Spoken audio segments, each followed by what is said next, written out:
Start with our onions and garlic and carrots, and we're going to blend them in our handy dandy little machine. All right, so we're gonna ask our very awesome eyeballing master to tell us just how much garlic and onions and carrots to put in. All right, depending on how much you like to eat spice.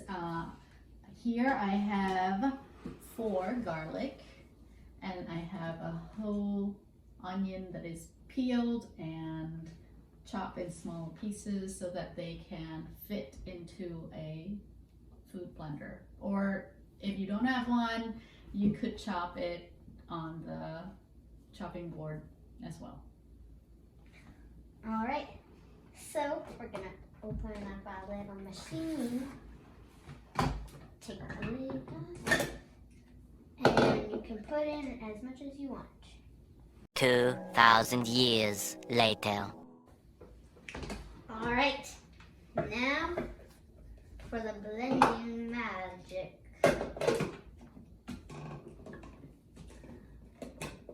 Twist it.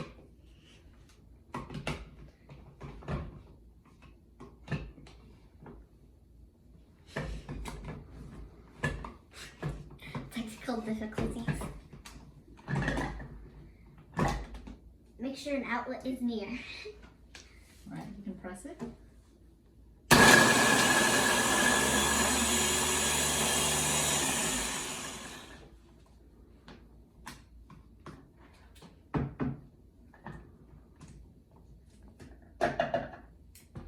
Alright, so here are your herbs.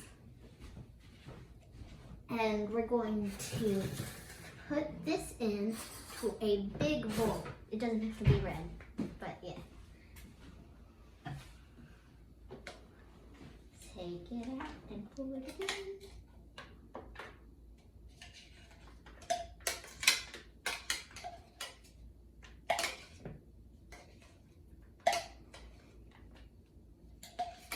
And if this looks like a lot to you, you can put as much garlic and onions as you want into your dumpling filling.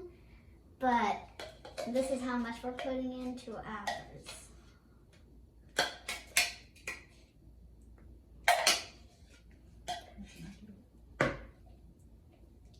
Hand it over to you. You can go for the next step. So, I guess we're going to do our eggs now. And so for this recipe, you need 2 eggs.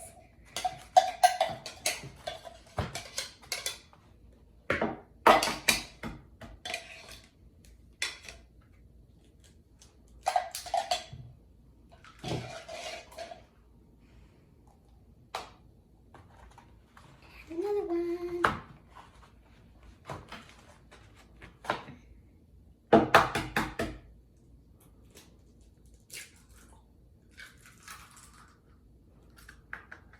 Might get a little dirty.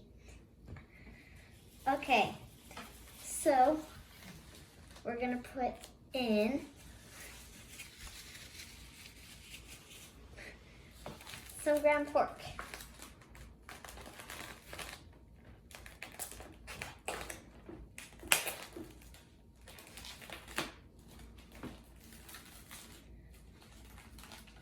So, since this is your base, you need to have the whole thing put in.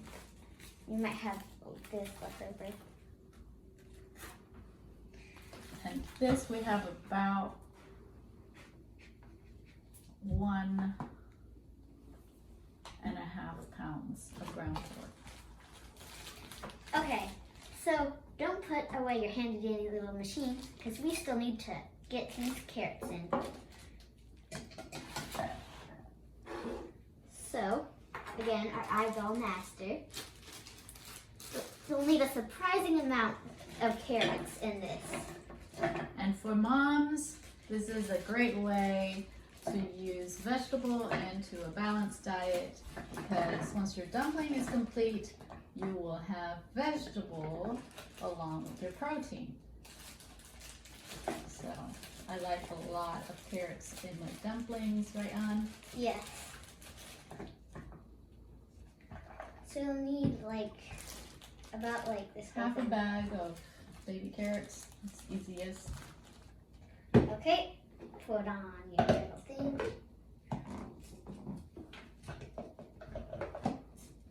Sometimes your machine gets some technical difficulties.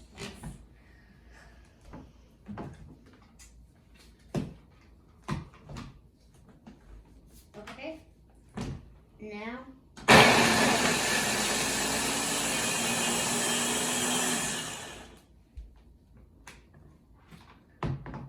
nice.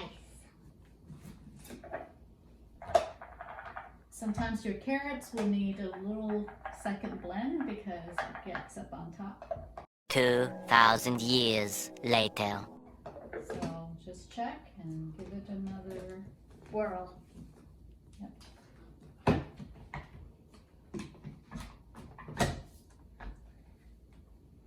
And 1, 2, 3, pass it.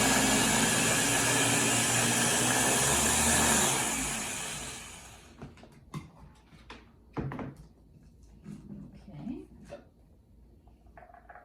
So your carrot would look nice and blend like this. And then we just dump it in.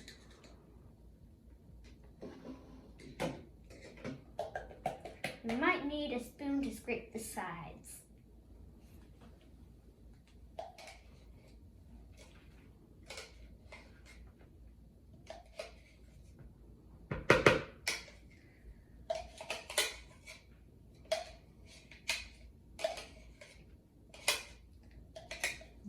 Okay, you can do this, and I'll tell you, you're gonna need gloves.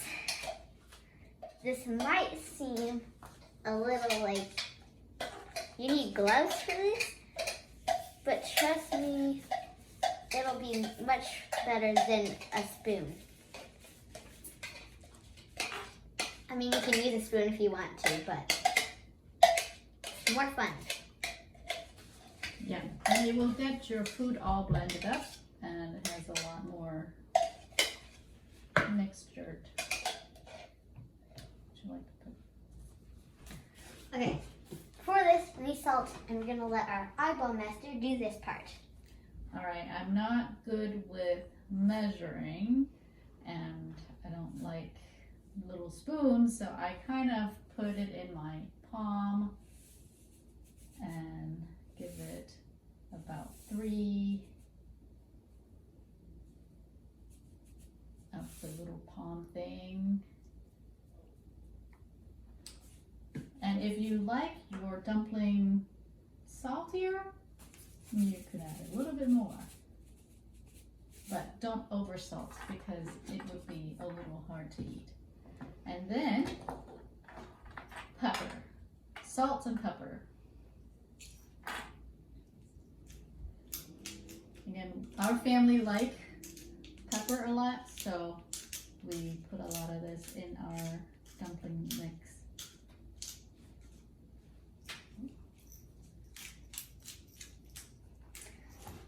Okay, now you can put on your gloves and just, okay. So, oh, yeah. A little big on me. So our mixture is like this right now, but we need to mix it up so it blends together. All right, mix it. Starting over, okay. Welcome to part 2 of this delicious dumpling recipe. So what you'll need is a wrapper, and it should look like this. All of them together should look like this when you purchase it.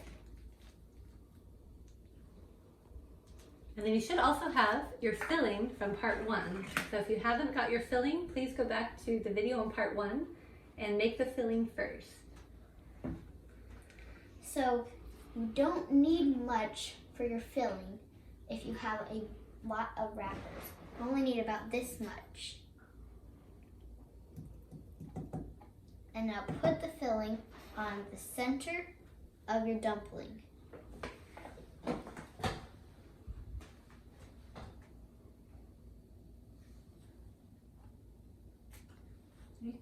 Now you should have your cup of water and put a little water around the rim about halfway.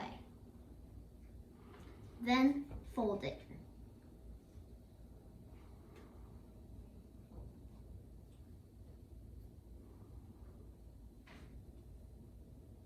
And then pinch along the outside. It doesn't matter if filling comes out. Yeah, doesn't matter if filling comes out because it'll still be a delicious recipe. There's your example, and we'll do one more and then we'll see you for the cooking part. Do you want to do it? Sure. Okay, I put it here. I put it in the center. Is that enough? Yes. And I'm going to get my cup of water.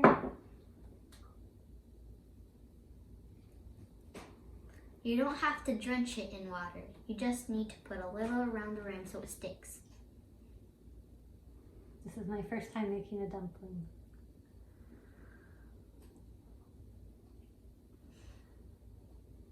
So it's not as beautiful as yours on, but it still will work, I think. See, it's very simple and anybody can do it. And so now we'll see you for part 3, cooking. 1, go. Welcome to part 3 of our tutorial on making dumplings. Alright, so we have all of our dumplings wrapped now. So I'm going to introduce the equipment and how to use the equipment. There are 2 ways to cook a dumpling. You can either steam it or fry it. I will introduce the steaming equipment now.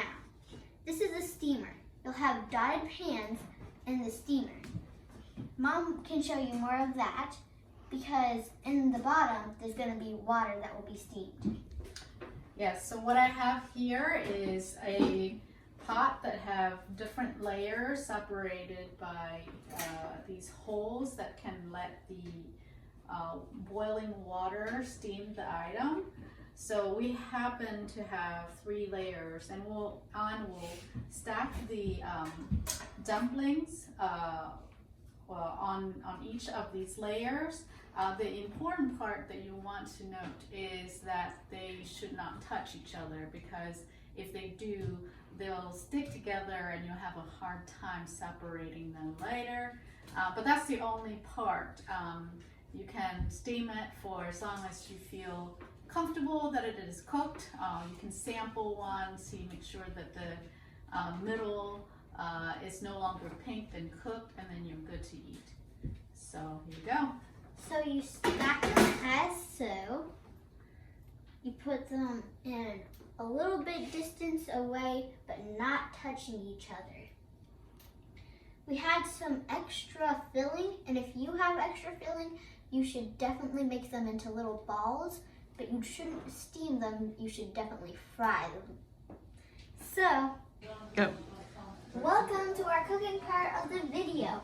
So, we are in the Cunningham kitchen, and you'll need a pan that has depth so that we can pour in our vegetable oil. Before you put in the vegetable oil, you'll need to have the pan already hot.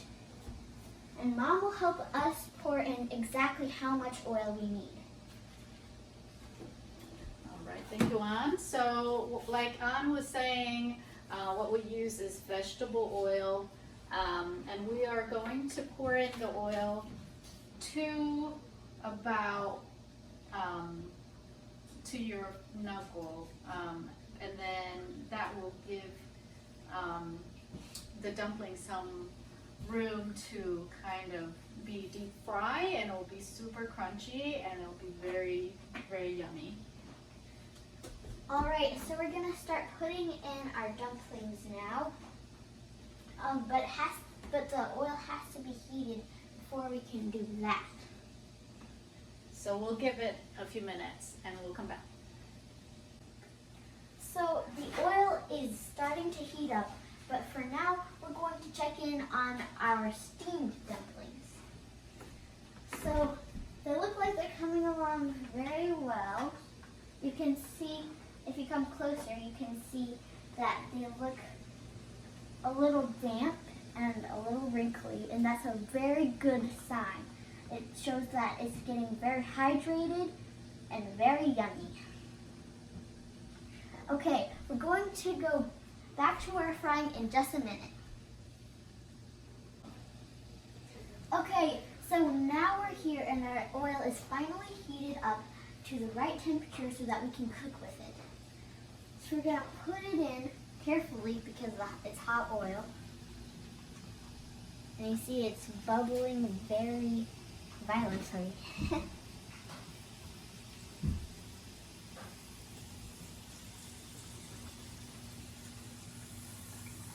And if you're young, you may want to have your mom or dad next to you to help because it is hot.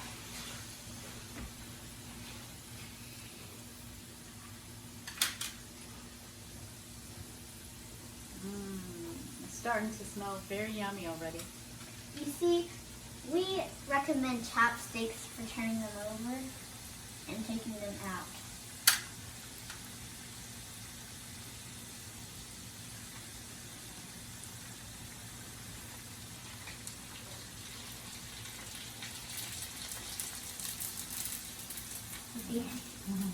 It,